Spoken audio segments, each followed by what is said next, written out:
thank you for watching only the best on your public television station, Channel 24, WMFE-TV, Orlando.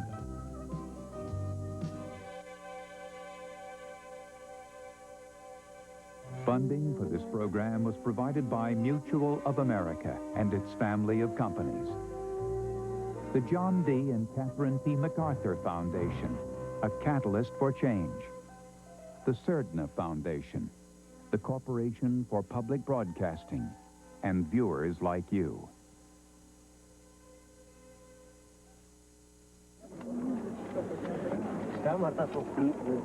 The earth is very sick, and she needs healing. We'll have to change out of necessity, but how do we change voluntarily into a less destructive lifestyle? I think the question is, to what extent will we shape the change?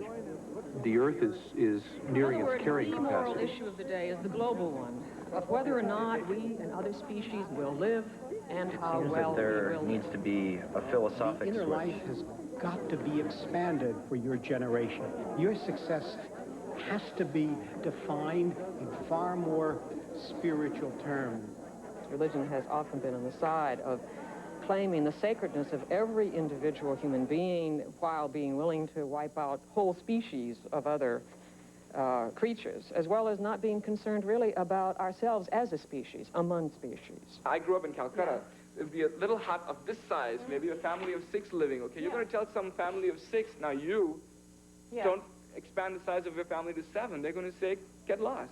We were always given in our instruction to use the environment. We were told what we could use the maple tree for, how to use the fish in the water, how to use the water itself. But we must use it rightly and give some back.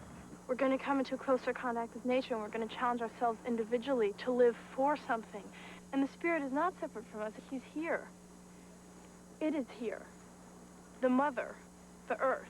To be human, in a sense, is already to be semi-divine, in a sense, carrying the image of the divine. So whenever there's a great crisis afoot, whether there are comforts, whether there are modes of knowing, man will always turn again to that treasure that is within himself. Can you really expect us to suddenly one day change, believe in God, and say all these things are sacred, and start believing in preserving them? If you have genuine compassion, on that basis, you will develop not only respect for others, but some kind of sense of responsibility. In this broadcast, we will hear voices of some major religions addressing the challenge of a new ethic toward the earth and our environment, a new understanding of spirit and nature. I'm Bill Moyers.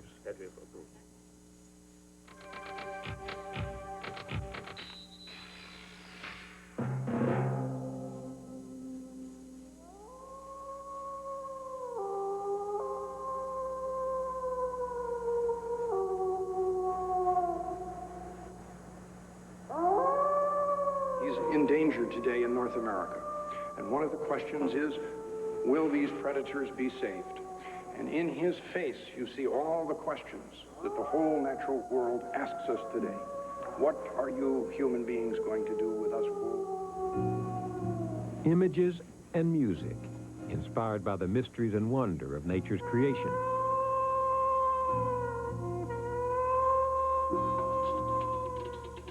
Rituals to celebrate our relationship with other human beings and with the natural world. This was not your ordinary academic conference. For 4 days in the late summer of 1990, the community at Middlebury College in Vermont wrestled with the issues of a deepening global environmental crisis. Theoretically, it's great. What exactly do you mean? Eliciting some sort of major change in the next, 20 years rather than the next 100 years. We have an economy which is dependent upon the misuse of the environment. It's a pretty pessimistic view. New intellectual, social, moral, and religious consciousness is struggling to possess the minds and hearts of men and women on this planet. It is a time of great opportunity. Stephen Rockefeller, who teaches religion at Middlebury College, explained that the conference was motivated by the need to re-examine the moral and spiritual values that guide human conduct. The transformation it calls for is our great spiritual need. This For transformation 4 days, we encountered the voices of a range of world religions. A Native American elder, an Islamic scholar, a Protestant theologian, a rabbi and historian, a social ethicist, and a holy man, the 14th Dalai Lama and exile leader of Tibet. Their ideas were provocative, but so too were the questions from students and faculty.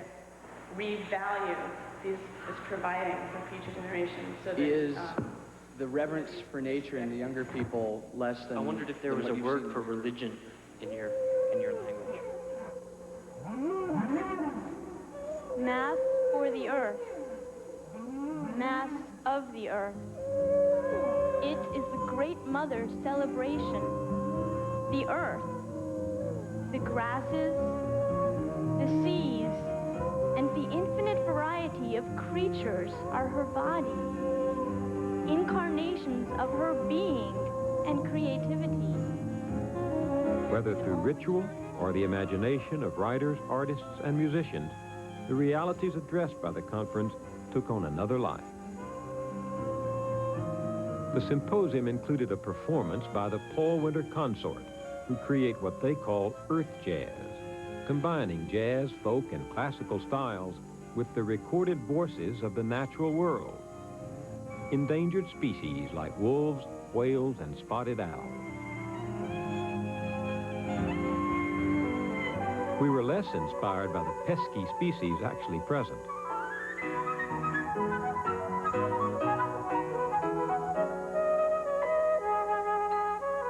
But the landscape of rural Vermont proved an appropriate environment for contemplating the relationship between spirit and nature.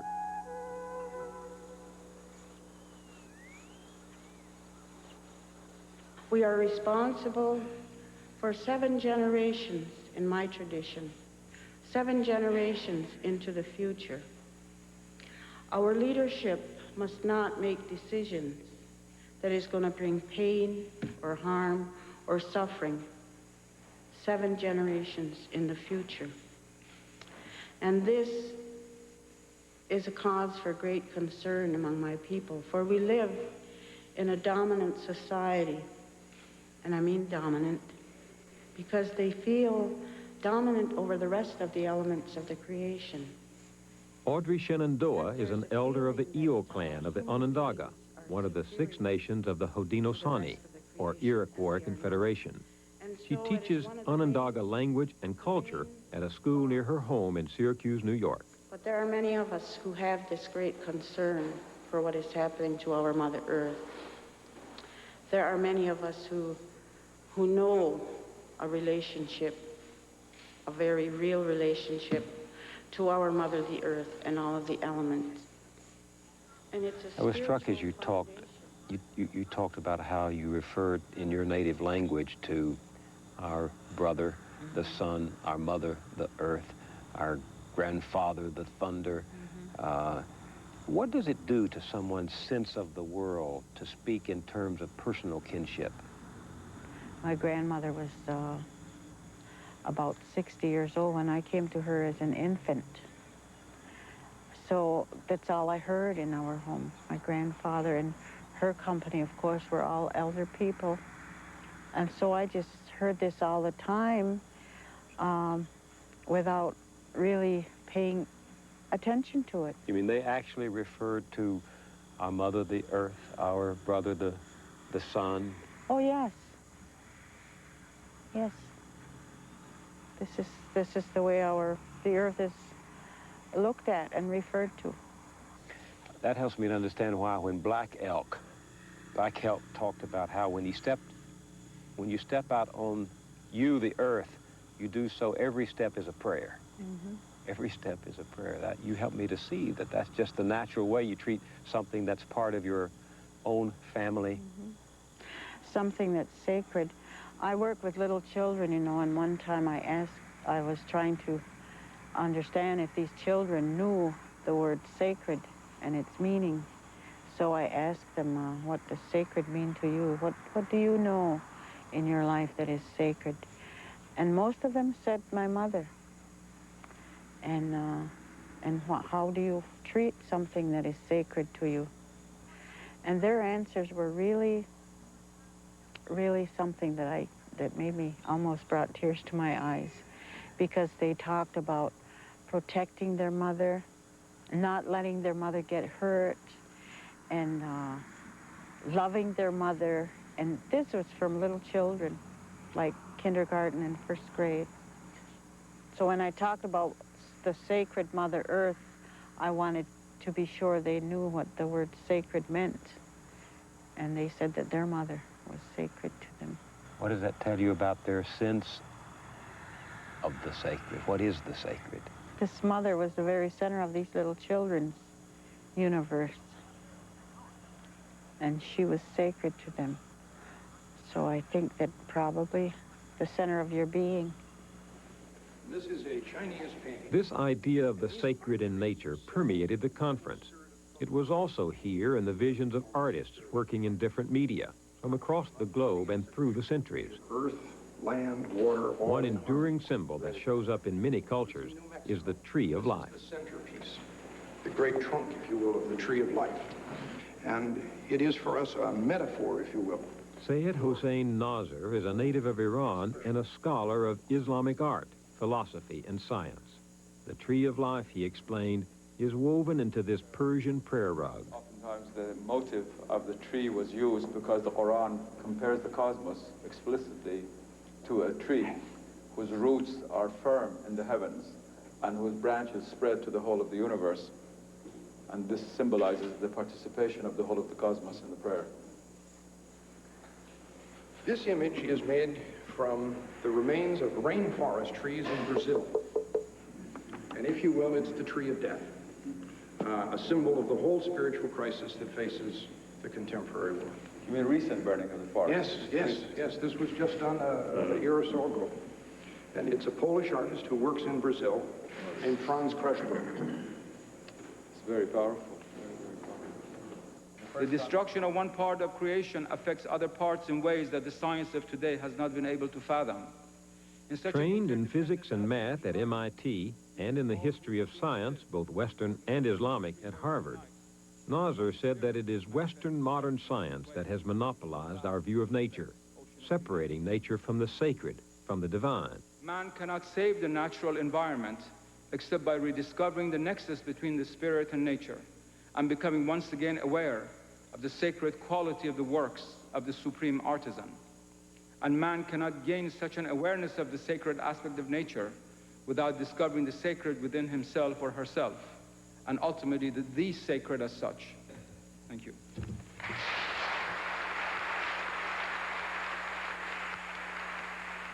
You've been particularly harsh on Western science, post-Renaissance science. And I want to raise the question of whether it's possible that our knowledge through science of the natural world might in fact also be able to enhance our appreciation of that world and the miraculousness that goes into it, and therefore aid and abet in the kind of spiritual transformation we need instead of hindering it. I was the last person in the world to attack modern science blindly. I know a little bit about it. I've studied science for many years. What I attacked in Western science is its claim to be the only science of the natural world which is valid. It is no use to try to solve the ecological crisis on the basis of a science which is based upon the exclusion of the sacred from nature. That is, if you have a sacred feeling towards nature, it's just feeling. There is no knowledge that is accepted today in mainstream Western universities of the cosmos, other than that of a cosmos which has become desacralized, depleted of its spiritual substance. And all of that is relegated to emotions and to sentiments. It is this which I'm opposing, really. In the language of the street, what do you think has profaned the environment? Two things, I believe.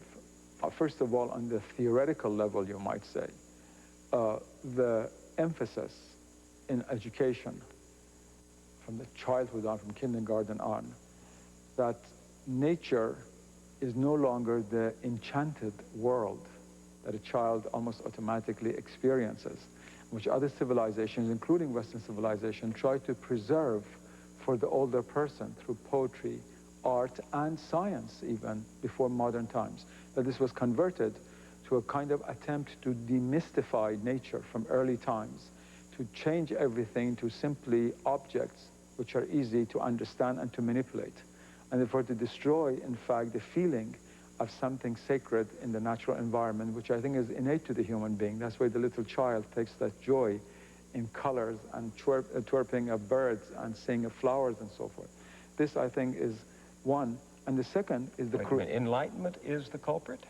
Enlightenment has a lot to do with it. That is rationalism of the age of enlightenment. The operation of the faculty of the mind, assessing why things happen, the cause and effect? No, the separation of this faculty from both revelation, the world of faith, and from what the older Western philosophy called the intellect. But there's a second reason also for it, and that is, of course, the creation through modern technology of an urban setting in which, first of all, God is absent in a certain way. It's not like a medieval city. It's not like the Chartres Cathedral, where all you have to do is to be there to have the presence of God. The secular architecture, secular city planning, and then the banning of nature as much as possible from that ambience, so that the child is not brought up with the rhythms of nature and its realities. You spoke tonight of the wisdom that is brought to bear in the Islamic tradition on nature, on the natural world, on the environment. What's the essence of that wisdom? The essence of that wisdom is that God's creation, that is the plants and the animals and the mountains and the stars and the heavens, shares with man a fundamental reality which goes back to God. According to Islamic law, to pollute the water is a sin, and he who does it is even called by certain of the doctors of the law a kafir, which is a very strong term, an infidel. That was usually translated as the word infidel, as if someone who is really outside of the pale of religion. You have something of the poet in you, and you have this marvelous, this beautiful image in your speech tonight of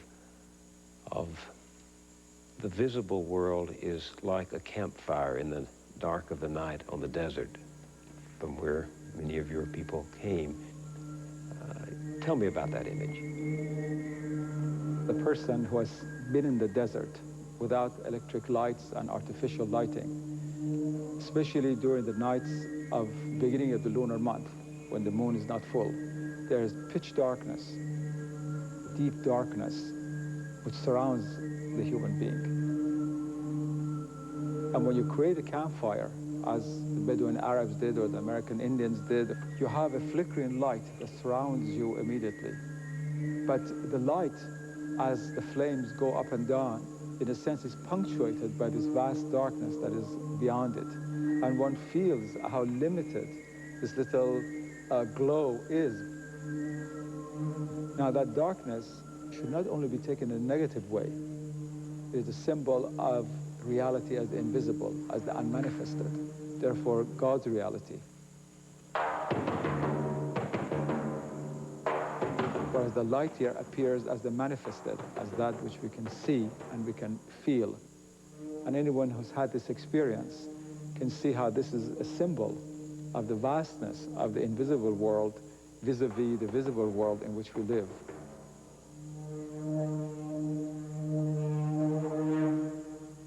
Nasr claims it is this revelation of God's wisdom in nature that we have lost, a loss he traces to Renaissance humanism, which inspired a world centered on man instead of God, giving dominion over the earth to human rather than divine purposes. Instinctively views nature as the enemy. I have a question I guess about your characterization of secular humanism. If you were to, let's say, take the devastation of the Amazon today, in which many native peoples living there are killed, this doesn't seem to my mind to be secular humanism, but rather based on a predatory economic system and some kind of a philosophy which looks to the benefit of a few humans, but certainly not all humans. It is true that the burning of the Amazon forest is opposed by all secular humanists at Oxford and Harvard Square and other places. I accept that, obviously. But if you look at the chain of cause and effect that has led to that, why is it that we did not have this predatory economic system before the rise of this kind of humanism? The reason was that in all of these other civilizations before Renaissance humanism, the humanity of those civilizations were bound by, first of all, God and the afterlife. the civilization did not allow them to spend all their energies just in this world. They had to pray once in a while, they had to be quiet, they had to do certain things, they had to abstain, they had to fast once in a while, and there were certain constraints on this passion, on the dragon of the soul, to use a Chinese term, and it was humanism which first of all tried to cut that. That is, cut the allegiance of human reason to anything beyond itself, that is, to revelation. And so reason became an unbridled, final authority in all things. And the earthly man became also the final arbitrator of all things, and devoted all of his and her energies, the incredible energy which the expanding European civilization of the 16th and 17th century had in both dominating the world and creating technologies to do this, to do with nature whatever they wanted to do. It is this which characterizes Renaissance humanism. How do you change what is the yearning that creates the consequences that you say have profaned the environment? We can't just order up God again. The sacred is not something to be invented again. It is always there. To be human, in a sense, is already to be semi-divine, in a sense, carrying the image of the divine. So whenever there's a great crisis afoot, whether there are comforts, whether there are modes of knowing, man will always turn again to that treasure that is within himself. And this treasure does not deny those other modes of knowing. It simply says that you gain a great deal of knowledge by knowing astrophysics, but you also lose a great deal of knowledge by not knowing what traditional cosmologies are all about, what they symbolize and what they mean. Bismillah ar-Rahman ar-Rahim, in the name of God, most merciful and compassionate. I've written a little meditation on 2 verses of the Quran, which are as follows. Allah, la ilaha illa huwa al-hayy al-qayyum. It is true that we are travelers on this earth, passing like members of a caravan for a few fleeting moments on this beautiful earth between the gates of life and death. But this enchanted nature which surrounds us in our earthly journey is not simply the background for the trajectory of our life. Nature is above all a reflection of the paradise whose memories we still bear in the depth of our soul, and whose beatitude in thy proximity we seek at the end of our journey of many days and nights. That is why only those of us whose inner being belongs to the paradisal abode can see thy creation crowned in its paradisal aura, while those who have abandoned thee and so reside in that hell, which is none other than separation from thee, turn thy creation into an inferno.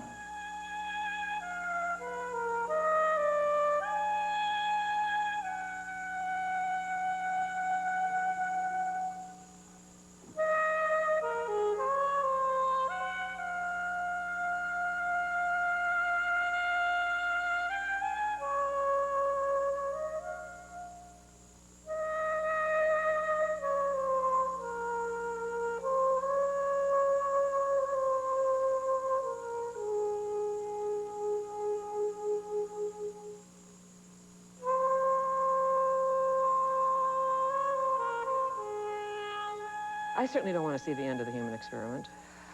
It's an incredibly important and interesting, exciting experiment. We are the only self-reflective creatures that we know of on our planet. That is, we know that we know. And we know, the incredible thing is we know this history of creation.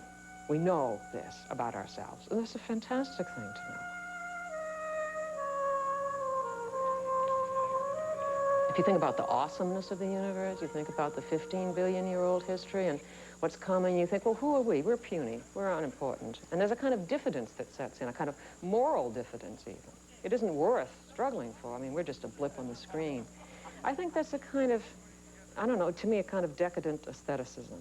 I think the sense of the glory and of creation and the wonder of this awesome cosmic event of which we are a part doesn't lead in that kind of asceticism, but leads to a sense of ethical and moral responsibility. That was an important point you made this morning, that our response to the earth, beautiful, wondrous, awesome earth, must not just be aesthetic. That's it right. needs to be ethic. Precisely. Ethical. What do you mean, an ethic of the environment? Okay, well, what I mean, in one sense, is that we are responsible in the way that no other creature can ever be held to be responsible. That is, in the classic sense of Jewish Christian tradition, we alone can sin. Now, what is meant by sin? What is meant, I think, is what I said this morning, living a lie. That is, living out of proportion, pretending that we are the center, refusing to take our proper place in the scheme of things. But we now beginning to know what that proper place is. And if we refuse that, then we are being irresponsible. Whereas to be responsible is to realize that we are indeed a very impressive creation, indeed. We are the end product of a 15 billion year old evolutionary history, a highly complex, very exciting, imaginative animal. And we have a special responsibility on this planet to help this thing continue, because we are now in the position of being able to destroy it or to make it deteriorate to such an extent that life will not be worth living. That is, life in community will probably become impossible. In broad strokes, the common creation story emerging from the various sciences claims that some 15 or so billion years ago, the universe began with a Big Bang. Exploding... Sally McFaig is professor of theology at Vanderbilt University's Divinity School in Nashville, Tennessee. She has a degree in literature as well as theology. She spoke about how contemporary science, particularly physics and biology, inspires a new creation theology, a theology that would change the way we think about our relationship to nature. From this beginning came all that followed, so that everything that is related, and evolving into the incredibly complex and beautiful earth that is our home. All things living and all things not living are the products of the same primal explosion. And evolutionary history, and hence are interrelated in an internal way from the very beginning.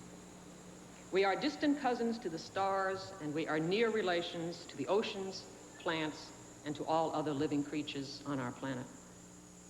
We are intimate relatives with everything on Earth. Now, if one were to think about oneself and other beings in this way, that is all belonging together in a common home, then some interesting and quite revolutionary things would begin to happen. We could feel at home on the Earth. Now, if we did feel at home on the Earth, I think something else would happen. We would come to love it. I was so impressed with her, her independence and her assuredness in the fact that she believed in all types of evolution, and she's a theologian. I mean, she believes in the biological form of evolution, and that means so much to people here who study biology and also want to believe in the religious aspects too. Now, there are many different theological tasks relevant to planetary well-being. Sally McFaig says that the very words we use to address God, words like Father, Monarch, and Lord, affect how we act toward nature and each other. The portrayal of God as monarch ruling over his kingdom is the dominant model in Jewish, Catholic, and Protestant thinking, and is so widely accepted that it is often not recognized as a picture, that is, as a construction of the divine-human relationship. To many, God is the Lord and King of the universe. In the monarchical model, God is... What religious language is ordinary language used in extraordinary ways. So religious language is deeply metaphorical. And one of the metaphors that has achieved primacy in our tradition is the patriarchal or parental model of God as Father. But there are many others. There are other constructions that we could use, that is, other metaphors that we could use, and we haven't been using them for the most part. I mean, I mentioned this morning, for instance, the understanding of God as mother, lover, and friend. People are initially rather shocked by this, but you think, there was nothing shocking about it. Why do we feel comfortable talking about God as Father and uncomfortable about talking about God as mother, lover, and friend? Although one could make a case that these three neglected metaphors are probably, along with Father, the most important relationships in our lives. What do you say to all those good Christians out there, and good Jews, who have been raised in the tradition of God the Father, who are comfortable in that kingdom presided over by the king? Well, they're not all as comfortable as one might think. One of the things I found interesting is that the book I wrote, Models of God, I get a lot of letters from ordinary people in churches who have come across the book in study groups and so forth. And some of them say things like, for instance, I didn't have a father. My father died when I was young, or I had an abusive father. And that language has been very difficult for me to deal with. However, I had a wonderful lover, or I have friends. Those metaphors are ones that I can relate to. I didn't realize it was appropriate or even possible within the Christian tradition to think in terms other than the fatherly language. If we look at the Hebrew scriptures, it's a very rich resource for language about God. God is called all kinds of things in the Hebrew scriptures: deer, heart, son, water, mother, midwife, nurse, all kinds of. We have narrowed it, sadly, to basically one set of images, the patriarchal, kingly language, and that's just a great. It's a great loss. The relationship of a king to his subjects is necessarily a distant one, for royalty is untouchable. God is king, is in his kingdom, which is not of this earth, and we remain in another place, far from his dwelling. In this picture, God is worldless, and the world is godless, that is, empty of God's presence. Whatever one does for the world is finally not important in this model, for its ruler does not inhabit it as his primary residence, and his subjects are well advised not to become too enamored of it either. What do you think it could mean practically if we could infuse our God talk with a different language from that? If we could change the way we talk about God in nature, what might it do for us? Well, you see, one of the things that this tradition, the Jewish and Christian tradition, they gave up early on, for complex historical reasons, any connection to the natural world, to goddess understandings of deity, to maternal understandings of deity. I don't go into those historical reasons, but we ended up basically with a transcendent sky god, as it were. And this has been an enormous loss, needless to say. Not only loss of our connection with nature, but our own bodies, our sexuality. One of the images that I use in the book, again, it may sound shocking, but it's very ancient and very rich, is the universe or the world as God's body. I mean, instead of the world as God's kingdom, what a difference it is to think of the world or the universe as God's body. That would be a body unlike, of course, any other body that we could possibly imagine. It would be all the bodies, as it were, together. But it allows, if one dwells on that and thinks about it, it makes for a very different feeling of how you are in the world. I mean, if you are in a world that one imagines, as it were, to be the body of God, one would treat that world very, very differently.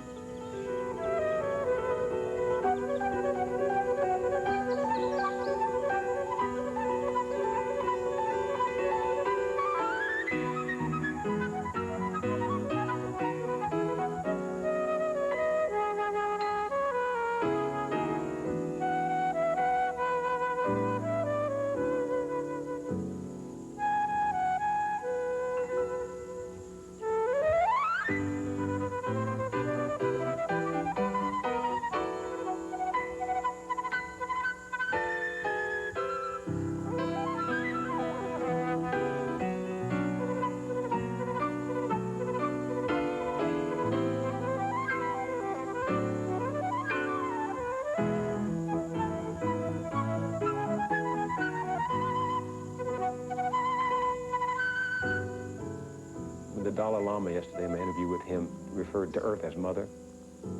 I liked that. The world took on a different order for me, a nurturing order. It wasn't that I saw my mother, my real mother. I just suddenly felt a relationship. That's what you're talking about, isn't it? Exactly. You change the language. We all come from the bodies of our mothers. I mean, this is not simply a phenomenon of females in any way. So this isn't, this perspective is not limited to women. It feels important to acknowledge your audacity and your courage in saying the things that you've said. There are many, myself included, who have been unable to sit in churches for years because of the restrictive views that are engraved in our holy books. These books have been given to us as holy revelation, as the Word of God. And as such, it has not been acceptable to question or to allow other words, other revelations to be accepted and heard or even considered. And therefore, my question is, how can we address this issue of revelation in these books and deal with that in a constructive way? One of the things that I see going on in Scripture is people attempting in the concepts and images of their own time to express their relationship to God and to other human beings. That language and those concepts come to us from several thousand years ago. One of the things I think that we are called upon to do is to do something of the same task that they were doing. That is, to think in terms of our own time in ways that are continuous with our tradition, and I have a very strong stake in that. That is, I believe that the reforming kind of work that I am doing stands within the Christian tradition. When I said that, to me,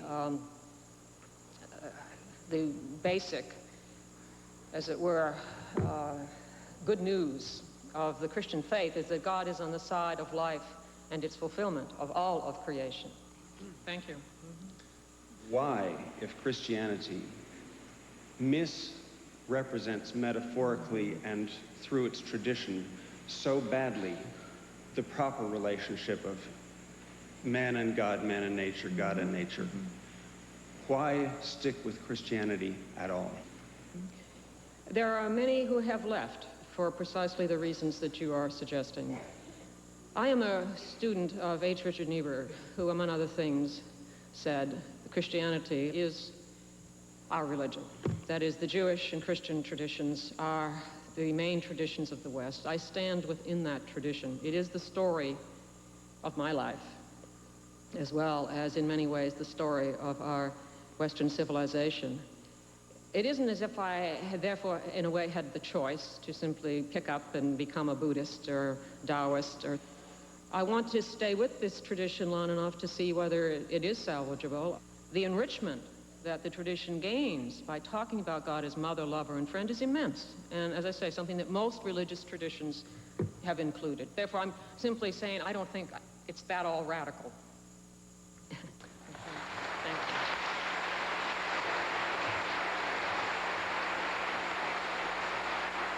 If I'm going to save this world, it's not because I think the animal is as great as me, or the grass is as good as me, or that I have no right on the grass.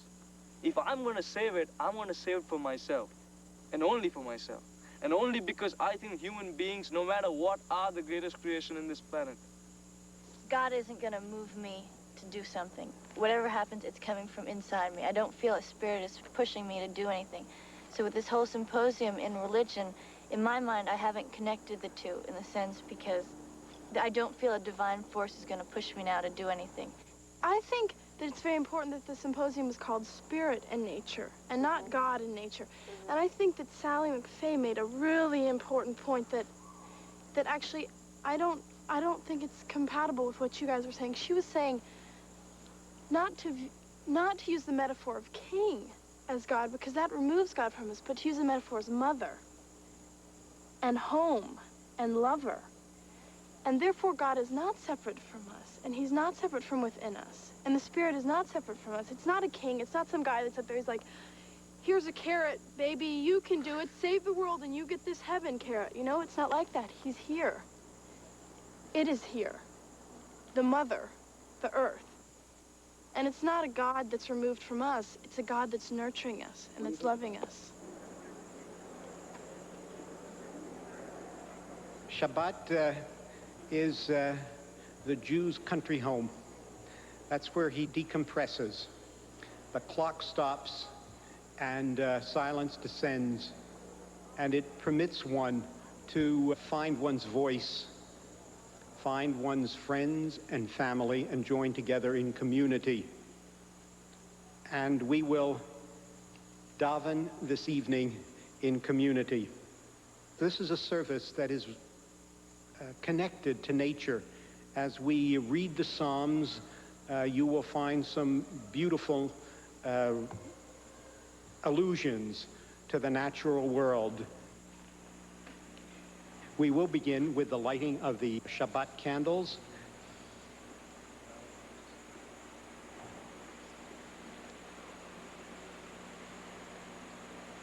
Baruch atah Adonai, Eloheinu melech haolam, asher kiddushanu b'mitzvotav v'tzivanu, lahadlik ner shel Shabbat. Praise be thou, O Lord our God, ruler of the universe, who has sanctified us by thy commandments and commanded us to kindle the Shabbat lights. Amen. I am extremely pleased that Rabbi Rachel Cowan is with us here for this conference, and she will preside with me. Ya'alo sadai v'chol asher bo, az yerananu kol atzeyar. It is the ritual of religion that touches most people in their daily lives. We do have a lot of power to transmit constructive values. If scientists point out the danger to the planet, and we accept the challenge, I think that it is possible for us to reach a lot more lives than scientists could do. Ismar Schorsch is a leader of conservative Judaism. Born in Germany, Rabbi Schorsch has written about the experiences of European Jews. He is chancellor of the Jewish Theological Seminary of America in New York and professor of Jewish history. Meaning is to be found in limits. And integral to that ethical system of self-restraint is the vision of man as steward and not overlord. For as the Bible so often avers, the land ultimately belongs to its creator, and we mortals are but his tenants. In a society that has made of extravagance a commonplace and of distraction a fiendish art, Judaism at its best holds out one model, a strain of asceticism blended with a love of learning. To learn to live with less in this land of milk and honey will demand of all of us, each in his own way, a rapid expansion of our inner resources. Thank you.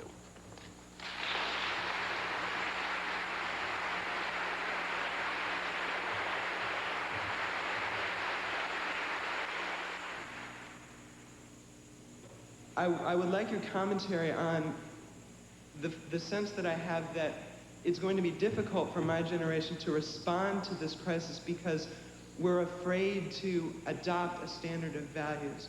And yet I'd also like you to comment on this crisis in such a way that we're not simply adopting a standard that's not questioned. What I think you face in your life is not the fear of imposed norms, but the challenge of voluntary norms. And we have been to the future, and it ain't so great. A personal life without limits and boundaries is not truly freedom. That's what I think we are experiencing in our own day, where everything goes, where everything is possible, where everything can be savored, where so much comes too soon.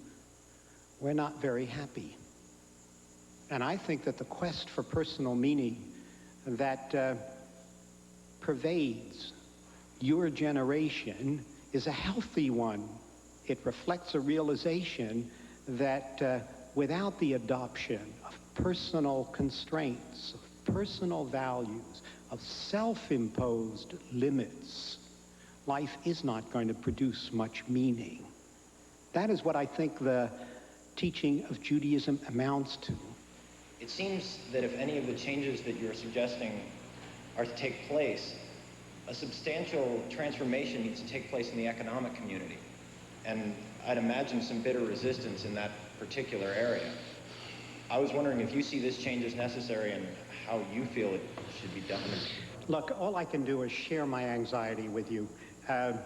Nothing is easier than to turn to government or international agreements to solve these problems for us. but I don't believe very enthusiastically in the wisdom of bureaucrats. I don't think we're terribly good at social engineering.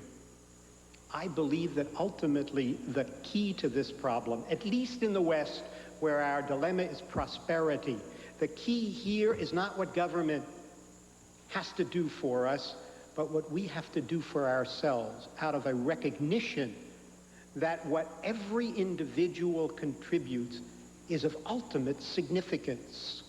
And that's why the churches and the synagogues and the mosques are being mobilized for this effort.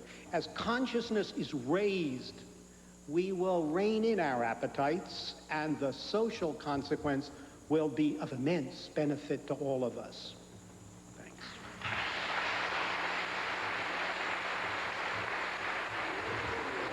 There are other ways of getting the spiritual values than through material acquisition. But more is what America's been all about for the last 100 years, since the Industrial Revolution took hold here. I think that these are changes that are going to have to work from the bottom up gradually. And religion can speak to the habits of the heart? I'd like to believe so. If it can't, then who needs it? Who needs it? We don't need it for theology. We need it for behavior. You mentioned the Sabbath very eloquently in your speech, and there's a good example. The Sabbath, in your tradition and mine, was once upon a time a day not only of rest, as you say, but a day of restraint. We were not to do certain things that made demands. But the Sabbath, at least in my tradition, the Sunday of the week now, has become a secular observance in the culture of consumption. I mean, football games, sporting events, stores are open, shopping malls are attracting people by the tens of thousands. It has been the history of our experience. Is it inevitable? I would not like to reverse that through legislation. I would like to reverse that through individual demand, or lack of it, You're not going to get modern Americans to become ascetic. A little bit of asceticism, I think, would be very helpful. But practically, you're not taking that extreme, that argument. You know something? I think you're wrong, Bill. I think they are becoming ascetic. We just don't see it. They're preoccupied with what they eat. How many things out there that they don't eat? They're preoccupied with running. If they'd run to work instead of run after work, we'd save a lot of energy. We're worried about living longer, and we're willing to adopt all kinds of asceticism in order to live longer. Well, that's what religion is talking about. It is talking about a kind of holding back, but for more spiritual values than just living longer. Rabbi, I've heard representatives now from 3 major religions talk of similar subjects, and I've heard 3 times them say that ours is the environmental religion. And it occurs to me that if this were so, we wouldn't be here today in this symposium. So my question to you is, what is the reality outside of the Talmud in Judaism today? Where did it get off track? And how can we get back on track? That's a wonderful question. I spoke about the ideal and not the real, and you want to know about the real. We can spend a lot of time looking backwards. I'm not sure that it's really helpful. Who got us off the golden way? Who is responsible for the culture of excesses that marks American life? Is it Renaissance humanism? Is it one strand of modern science? Is it the economic system? My own feeling is that looking for villains is not a historical exercise. It's usually an exercise of therapy. What is most important today is that religionists are becoming sensitive to the environmental crisis and reaching out a hand to the scientists. We were not there first. We usually aren't on most of the important social issues. So what value is there in bringing the tradition to bear? We are the most effective public educators in the business. We do touch people's lives. at existential moments when fear and anxiety overcome them.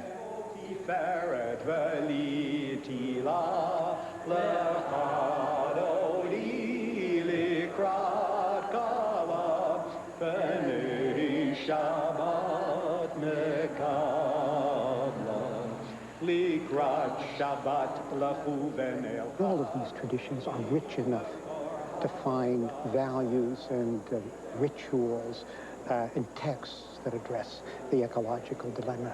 Because they address the spirit. Correct.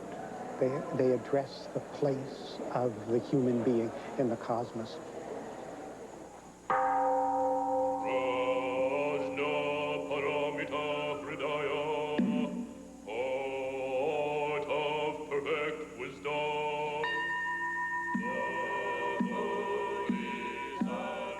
The extraordinary story of the life of Tenzin Gyatso, the 14th Dalai Lama, is known to many of you. He was born into a peasant family on July 6, 1935.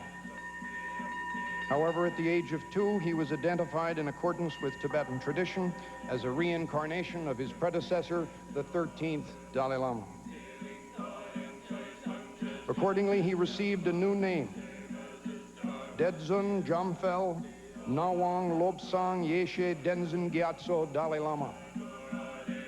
Holy Lord, gentle glory, eloquent, compassionate, learned defender of the faith, ocean of wisdom.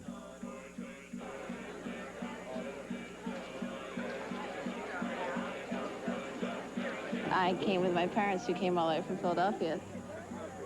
We are told by friends of ours who know him or know his work that he's an incredible person and an incredible experience. I've never heard him before, and yeah, it was just really special to me to be able to. At the early age of 15, he was called to assume full political responsibility as head of the Tibetan government, and he found his homeland facing a growing threat from China. At the age of a Middlebury College student, he conducted negotiations with Chairman Mao Zedong, Zhou Enlai, and Deng Xiaoping, and with Prime Minister Nehru of India. When the situation worsened and the Chinese army occupied Tibet in 1959, he was forced into exile. Since then, he has resided in Dharamsala in India, where he heads the Tibetan government in exile. His extraordinary leadership in the cause of peace on Earth and with Earth earned him the Nobel Prize for Peace last year. Your Holiness, with joy and enthusiasm, we welcome you back to Middlebury College.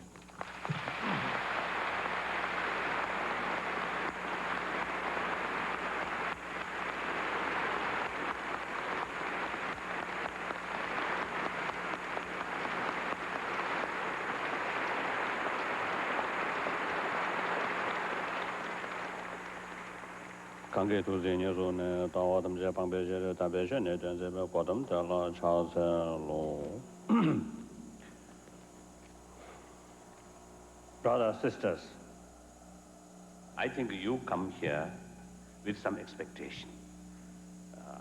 But essentially, I have nothing to offer to you.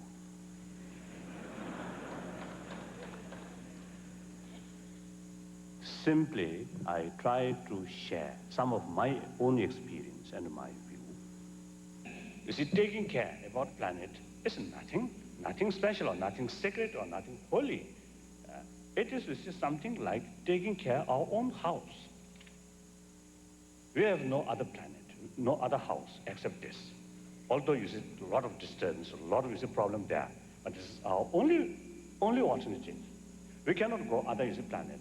I think moon, like moon, you see from distance, appears quite beautiful. If we go there, stay there, horrible, I think. So you see, our blue planet is much better, much happier. So therefore, you see, we have to take care about our own, place.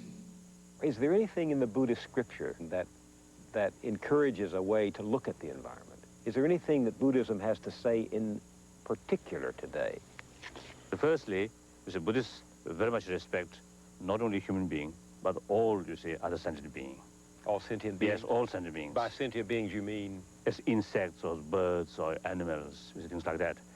So therefore, through that way, is some kind of, I think, concern, or you should respect the natural environment. Does this mean and also, excuse me? Yes, also, you see, in Buddhist teaching, I think like many other religions, you see, contentment, self-discipline. That also, I think, makes some differences. Self-discipline. Discipline. And contentment. This, I think for individual, you see, life, there's self-discipline and contentment is something important, something useful. Does this reverence for all living things mean that I shouldn't have hit that mosquito that just bit me here? No, I'm serious about that. What, is there a danger of excess in this? A lot of people say, well, you who care about the environment are going to extremes. Usually, practice is something like this. One mosquito come, then if my mood is something quite happy, then I usually give some blood, to the mosquito. Then second time come, then more impatience. So sometimes I do like this, blow out. Then third come, then sometimes 3 strikes and you're out, as we say. After all, human being as a social animal.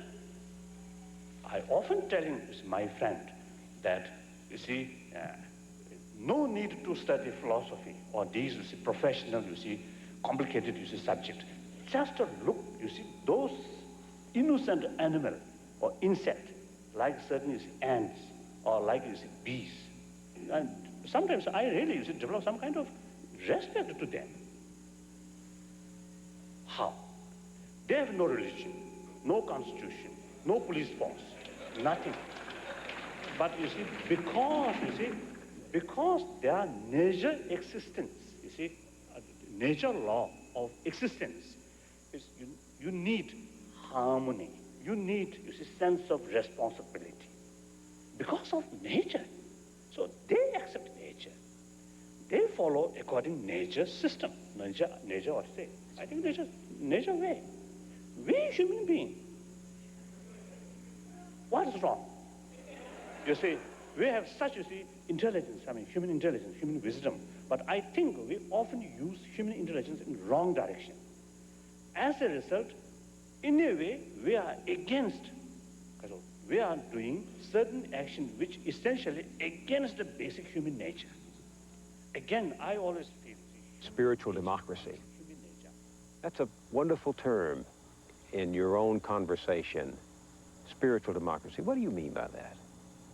I think basically the respect others' right and listen different ideas. So in deep essence, in deep down, if you have compassion and love, human affection, then naturally develop the respect to others. Therefore, you will develop not only respect to others, but some kind of sense of responsibility. And then, that create, I think, some kind of, the attitude, respect, listen, others' views, and some kind of, will or desire to join, to make a common effort. That's an unusual philosophy to come from someone who in previous incarnations was a king, was a powerful, authoritative figure, talking here at the end of the 20th century about freedom and democracy. That's quite a difference over the centuries. Because of the change of the circumstances, isn't it? Yes. Circumstances do have a great deal to do with our philosophy. And according to our own experience. In a certain viewpoint, religion is a little bit luxury. If you have religion, very good. Even without a religion, you can survive. You can manage. But, human affection. Without that, we cannot survive. Although, anger and hatred, like, compassion and love, are part of our mind. Still, I believe the dominant force of our mind is compassion, human affection. Therefore, usually I call these human quality as a what to say, spirituality. Spirituality. Yes. Not necessarily as a religious, you see, religious message or religious thing.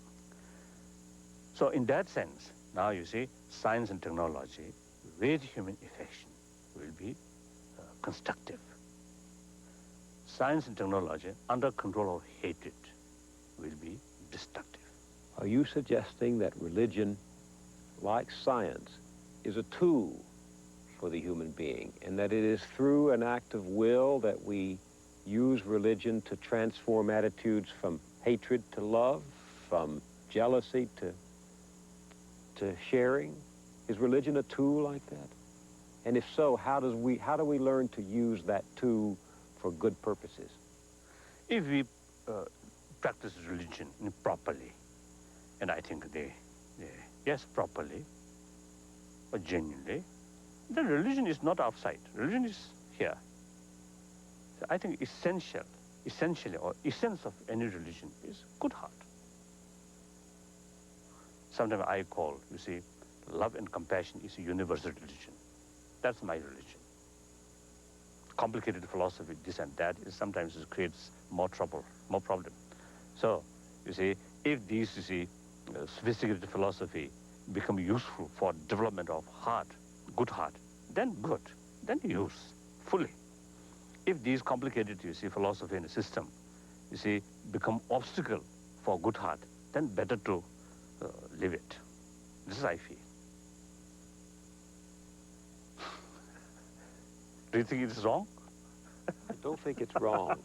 I believe it myself, but when I look around the world, from the Middle East to Tibet, in my own country, I see religion is not only failing to to inspire a new ethic about the environment, it can't even inspire us to love our neighbor, much less our enemy. And I say, how do we learn this good heart? I think if we look closely about human nature, as I mentioned earlier, the affection is, I think, a key thing. I feel, you see, mother is a symbol of compassion. So therefore, I think, you see, by nature, from the birth, we learned how much value about human affection. So now that, I think, that spirit should keep. The good heart is precious thing, most precious thing, most necessary thing, and something really valuable, which everyone has that seed there. The only thing is whether we take care or not, or with realization, the value of compassion.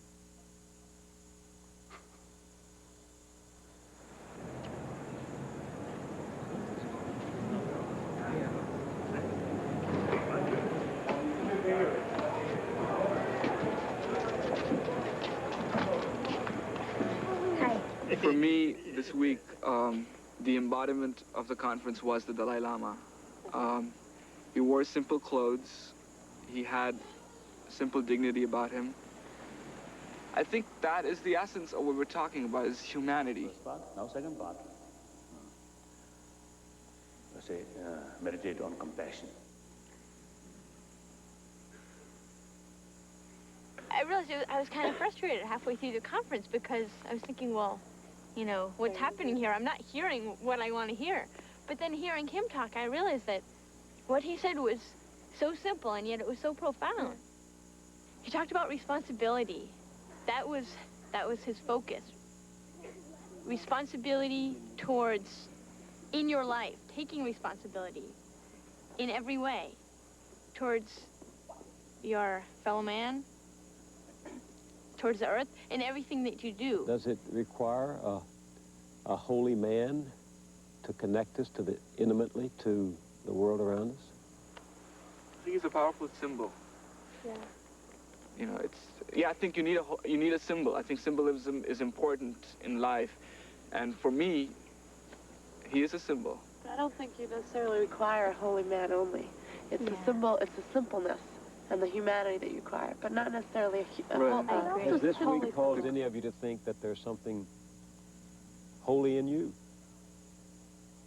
think there's a little bit of that spirit in everybody that exists in every part of nature as well as in every human and every animal.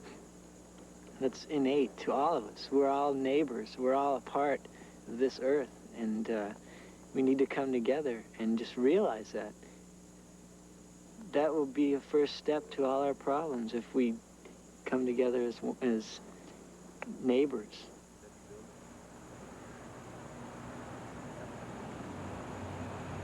In your speech, you called for collaboration and cooperation between religions. When you did, I thought, how can Islam and Judaism agree on the fate of the earth when they can't even agree on title to the West Bank? You're completely right. One of the great tragedies of the last few decades has been that there has been very little dialogue directly between Jews and Muslims. Every dialogue carried out, except for a few exceptions, has been carried out actually with the West also present as either the third partner or as the background within which these discussions take place. And there's been very little discourse between them, because the Muslims see this problem as not only a problem between Judaism and Islam, but as the last remnant of Western domination over the Middle East, because they see in Israel not the religion of Judaism, but of Western European culture. People, in fact, many of them are agnostics. They're not very much interested in religion, but they can run a state, technology, and so forth very well. And I think the only solution to that problem will come when the two sides will be able to speak together as human beings and as children of Abraham. There is much that Islam has to say to Muslims on the ecological condition. There is much that Christianity has to say, and Jews also. And I don't think that what we want to say has to be a carbon copy of the other. There is a beautiful Chinese legend about an emperor who received a jade as a gift. And the Chinese worship the jade, its texture, its solidity. And he called in his sculptor and he said, I want you to make out of this large jade stone a mountain and a waterfall. Months later, the sculptor came back, and what was left of that stone was a little fish and some pebbles. And the emperor was angry. He said, what did you do with my jade? And the sculptor looked at him and he said, Your Majesty, there was no mountain or waterfall in that jade. There was only a fish and pebbles. And that story says to me that we have to be true to our spirit, to the legacy that we inherit from the past. We ought not to pervert it or distort it. We ought to apply it as best we can, given its limitations, given its specificity. On the score. That is, religion has often been on the side of claiming the sacredness of every individual human being while being willing to wipe out whole species of other creatures, as well as not being concerned really about ourselves as a species, among species. We're into a scenario that we do not know the end of. That is, this is a revolution in which we are self-consciously having to participate. We are having to do something unprecedented, which is to think about everything that is. We've never had to think that way before. You think about piecemeal parts of things. But to think about everything that is unprecedented. Human beings have never thought that way. They've gone through the agricultural industrial revolutions more or less unself-consciously. We are now at the brink of a revolution in which we are having to be the conscious participants. And it is by far the only way to go through this is to expect the worst and to minimize the risks. That is, what happens if we end up with 10, 12 billion people? I think what is the issue is it's not that there are 5 billion people on Earth, it's the issue that 1 billion people of this Earth, or maybe less, are consuming 3/4 of the energy. So it's not a question of the number of people, it's a question more of what these people are doing and what these people are consuming that is the issue. I'd have to disagree with you there, Casey. Thinking back to the analogy that Mr. Prescott Allen made of a cake that you can take from and it comes back, but if you go too far, if you consume too much of the cake, there isn't going to be anything left. And I think the more people you have, the faster the rate of consumption. Yeah, but I think regardless of who's consuming how much, I think if you have a far smaller human population that has a far smaller impact on the environment. You know, I think you missed the point of what I said. No, the point of what I said was, as the gentleman who spoke yesterday on Islam and the environment pointed out, one football game in this country consumes this much energy, which would you know, basically what an African, medium-sized African country would consume in a month. Now, you will not have a better quality of life if you watch one extra football game in your life. What you will watch for a better quality of life would be to get enough food and education. The kind of redistribution that you call for can only be affected by the Lord himself. We mortals will share a lot less. And what we're willing to share is consumed in the underdeveloped countries by the growth in population.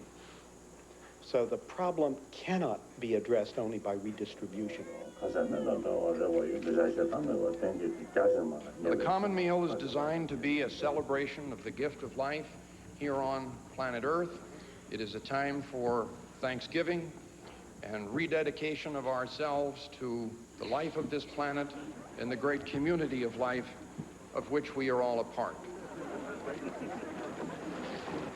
It's interesting. Before the word ecology itself was used, the idea was, or the name for this discipline, was the science of communities. And it's that active understanding of citizenship which we see appearing within community organizations, we see appearing within grassroots movements, we see appearing within the environmental movement. We see it flickering and appearing. We need to understand why the ecological crisis is a crisis of citizenship. By definition, a citizen is a member of a community of persons who considers him or herself morally accountable to the community as a whole. If there is a common cause of global warming, overpopulation, unsustainable economic growth, loss of biodiversity, depletion of natural resources, and the needless suffering of humans and other animals, it is the failure of we, the people, to take moral responsibility for our world. Ronald Ingle teaches social ethics at Chicago's Meadville Lombard Divinity School. He is active in the international conservation movement and is author of the award-winning book, Sacred Sands, about one community's effort to save the threatened Indiana dunes. If we say a principal cause of the ecological crisis is our failure to take seriously the particular places in which we live, to see how each human society is embedded in a local ecosystem, this is rooted, surely, in our failure to see the actual bounds of the communities to which we belong, to practice what Aldo Leopold calls the land ethic, which changes the role of Homo sapiens from conqueror of the land community to plain member and citizen of it. If we are not conscious of ourselves as citizens, we will lose the idea of ecology itself. What does religion have to do with all of this? What can religion do to help us solve this crisis? Conscience, which is the human moral, innate moral sense, is very closely connected and in fact depends upon and outgrows of what I would call the innate spiritual sense. And that is accountability and a sense of responsibility. To what one loves. Finally, to what one loves. It is time, well beyond the time, when we need to heed the call to love the earth. It needs our love, our tough love, which means the best thinking, technology, judgment, and cooperation we can muster. Liberating the earth from our oppression will not be easy. The first step is one of love, because we will work for what we love.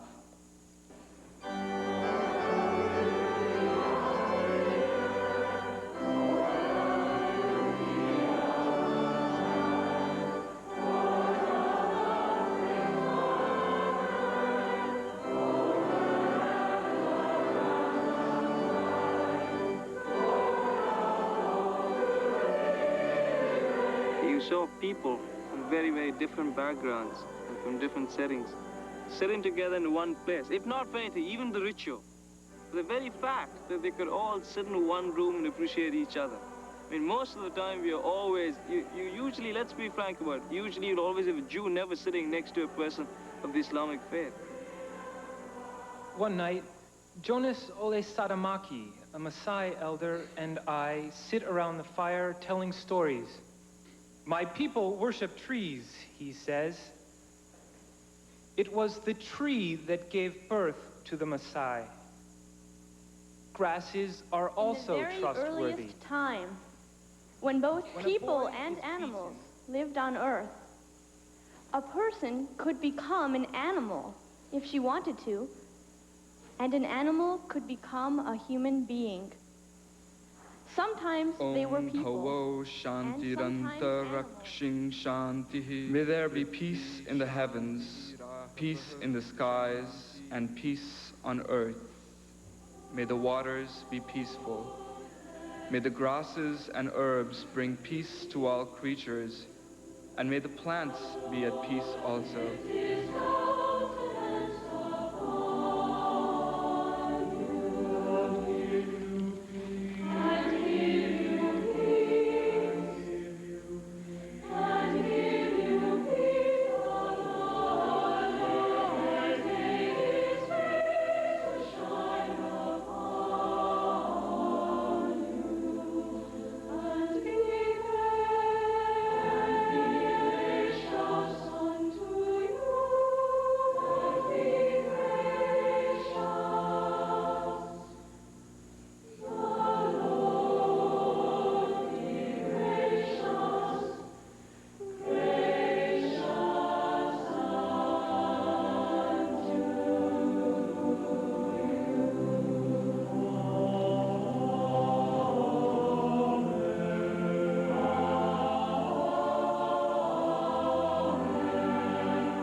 It did expose me to this idea of the divine and how we have lost the idea of the divine in our own daily lives and the idea of human beings. You can make certain spiritual changes, which will then hopefully, come to living a lifestyle which is positive and which is more in tune with the earth, and which is what the earth as a system is. We all want limits and guidance, and I think that's a big part of religion, is giving us that guidance. I always fight against this, that you must restrain yourself to do something else. It must be something you want to do. It is not. Restraint is an artificial thing which has been imposed upon us. But religion also talks about responsibility. I heard that here, too. Does that... It can be positive, and you can look at it positive in terms of responsibility. For example, the restraint not to cut down trees. A responsibility to that tree. Yeah, it's responsibility as another way of looking at it. And it's self-imposed. It's not, it's a self-imposed responsibility. And I'm imposing all of the elements within this cycle of creation work together harmoniously.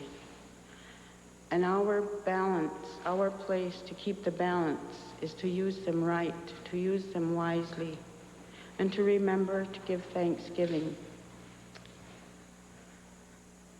Many of the elements are now out of balance. As you were talking, I looked up, and there the Dalai Lama was sitting listening to you, and I was struck by the paradox that here are two people representing great traditions of respect and reverence for nature, and those peoples have been run over by quote, civilization that is based on technology and science and abundance and plenty, ambition, affluence, prosperity. But it's abundance, affluence of a very different value system. Explain Prosperity, you say. I remember my grandmother telling me that we were rich because we had such good land to grow our crops on, that we had such good fish to eat. I can remember my father going out and spearing fish for our breakfast. Now we have no fish. The fish you can't eat. The fish are not fit to eat. The waters are so polluted. And I can remember my grandmother saying now how rich we were that we could have this fish so fresh. This is what made us prosperous. It was right out of the water and onto our table. I can never remember my grandmother saying we were poor, because we had all this. We had the hills to appreciate, you know. And in those times when she was still alive, there were people coming to our nation with these grandeur ideas about how wealthy we could be if we would allow them to put a ski resort at the top of our beautiful hill. And I can remember especially that time my grandmother saying we would be poor if we allowed them to take that hill and make it into a ski resort, because we would lose everything that's on that hill, and it would make us, it would twist us, would twist our minds. When you mentioned in your speech about the sense of obligation to the seventh generation, someone reminded me that you had recently been in the room when your granddaughter's baby was delivered by your daughter, yes, the midwife. Mm-hmm. Do you really think, Elder Shenandoah, that you can keep those values intact for this new great-great-granddaughter you just helped to bring into the world? I am trying. Don't you feel up against the odds, though? Very much so. All we can do is keep trying. But the power of our Creator is there. We are striving to keep the Thanksgiving ceremonies going as we were instructed. Giving thanks. Yes. To all of this? Yes, giving thanks to all of this and all that was given for us. You talk so much about giving thanks. That's our whole way. We just finished 6 days of giving thanks. A ceremony? Yes. That's a religious act, is it not? Well, as I said, we don't have what is called religion. In our language, it isn't thought of, I guess, in that way, because we don't have that word. But Thanksgiving is praise. That's religious in nature. It's not praise, it's thanksgiving. There's a difference between praising the trees for what they do than to give thanksgiving for all that they provide. It's not a worship of nature, is it? No, it isn't. No, That's it's a stereotype. Yes, it's a thanksgiving for all that is in our, what's called nature. Because we're not allowed to feel dominant and superior over the rest of the living things, the earth, and everything in it. Because? Because we're equal. We were created equally with the earth. And then, as I said, we were given that very special intellect, the power of reason to make decisions. We have options of what we do with our lives, our behavior, and how we treat the rest of the living things. In our word, there is no such thing as a wilderness. It is only a free place. It was not feared, and there's no need to fear it now, except away from my home, because now people no longer know what is in that one-time free wilderness. So many things that we have to be on guard about. So I think if everyone here can try to have this Thanksgiving in our minds and this respect for all of what is called in English language nature, because we're a part of it. It's a part of our lives.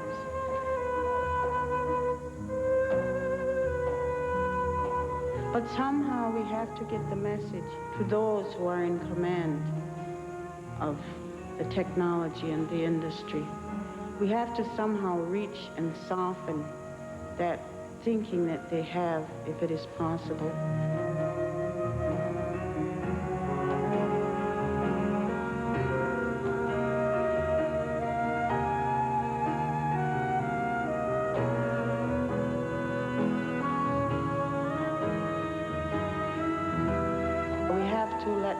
as many people as we can to know that we've got to make a turnabout now.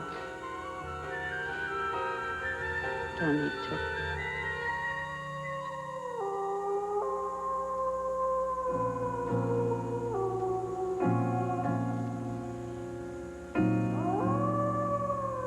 We had a four-legged collaborator on this next piece who gave us our melody and who sang some of the bluesiest howls we could ever hope to hear from a jazz singer.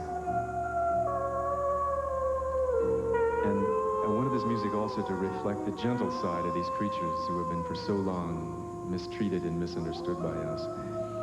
The title for this came for the first experience that I had looking into the eyes of a wolf up close, a captive wolf, who looked back at me directly with these deep amber eyes that seemed to express not only a curiosity about me, but even a kind of sensitivity that comes from the wisdom of 30 million years of heritage.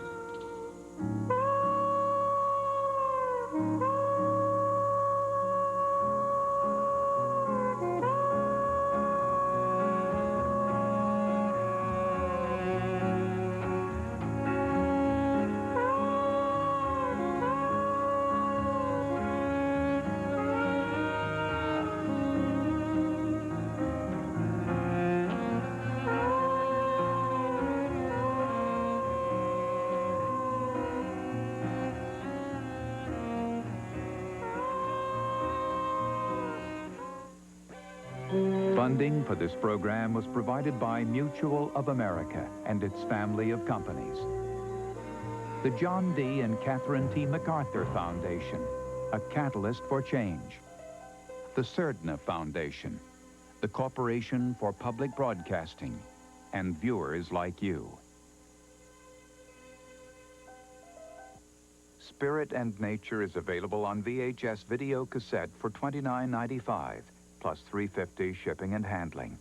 For credit card orders, call 1-800-336-1917.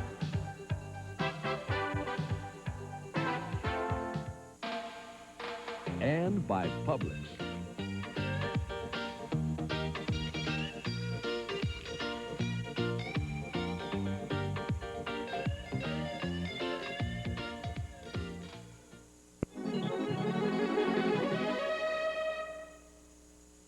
Tonight,